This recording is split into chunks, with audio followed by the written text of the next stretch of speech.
Les Sahaba qui étaient des grands savants de l'islam, qu'aujourd'hui nous les musulmans ont su les exemples ainsi que l'exemple du prophète alayhi salam, étaient des personnes humbles en matière de la science islamique. Lorsqu'ils donnaient leur avis et qu'il y avait un autre musulman qui donnait son avis, automatiquement sans orgueil il acceptait l'avis de cette personne si c'était vraiment la vérité ou si cet avis était meilleur que pour eux. C'était le cas de Omar ibn Khattab lorsqu'il était sur le minbar. Il a fait un kutuba, il a parlé de la dot des femmes. Il a fixé un prix pour la dot des femmes qui doivent se marier. Et celui qui va dépasser ce prix, on va prendre le supplice pour mettre ça sur le trésorier, sur la caisse islamique. Ainsi, lorsqu'il faisait son kutuba, il y avait une femme africaine qui était juste présente et qui a contredit Omar ibn Khattab. Il dit, ya Omar, toi tu es en train de fixer la dot des femmes, alors que Allah dans le Coran n'a pas fixé. Et Allah dit, lorsqu'on donne la dot, on n'a pas le droit de reprendre la dot. Après l'intervention de cette femme africaine, Omar ibn Khattab remonta sur le minbar et a dit aux musulmans, oh les croyants, j'avais donné tel avis, mais je change cet avis, car je me suis trompé. Ainsi, Omar ibn Khattab a fait marche arrière pour laisser son avis et donner l'avis de cette femme africaine aux musulmans sur son minbar. Le même cas s'est reproduit avec Ali ibn Abu Talib. Lorsqu'il avait donné son avis, un simple musulman est venu donner un autre avis. Et Ali a dit, ce que tu as dit c'est la vérité, je me suis trompé. Le même cas s'est passé avec Ousmane ibn Affan avec Ali. Ousmane a sanctionné une femme. Et lorsque Ali est venu, il s'est posé la question, il s'est renseigné, il est parti voir Ousmane ibn Affan. Il dit, ce que tu as fait n'est pas juste. Voici ce que le prophète alayhi salam nous avait enseigné. Et lorsque Ousmane ibn Affan a pris conscience, il a dit, Ali, tu as raison. Mais au moment où il voulait s'y rattraper, c'était déjà trop tard parce qu'on avait sanctionné déjà la femme. Ainsi, tous ces récits-là nous enseignent quoi? Que les imams, que les savants doivent être humbles. C'est pas parce que tu es savant, tu es imam, tu vas rejeter l'avis de tout le monde. C'est pas parce que tu es imam que un simple musulman ne peut pas te corriger. Wallah, et que nous on fait le contraire des sahaba. Lorsqu'un musulman donne son avis, on lui dit, toi tu es qui pour donner ton avis? Tu as quel niveau? Tu as étudié où? Tu as lu combien de livres? Est-ce que tu es hafiz Coran?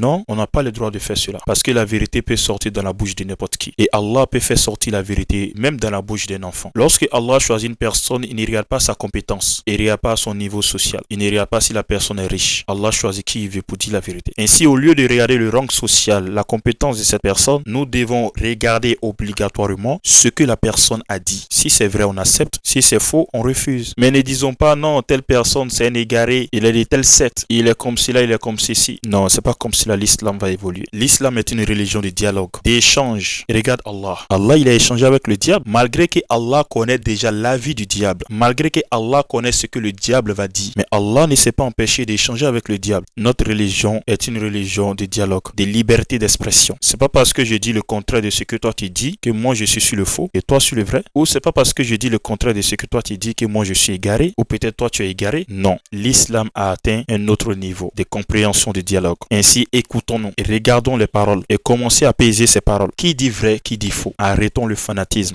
Ainsi, je vais m'arrêter ici. J'avais plein de choses à dire. On se verra à la prochaine vidéo, Inch'Allah.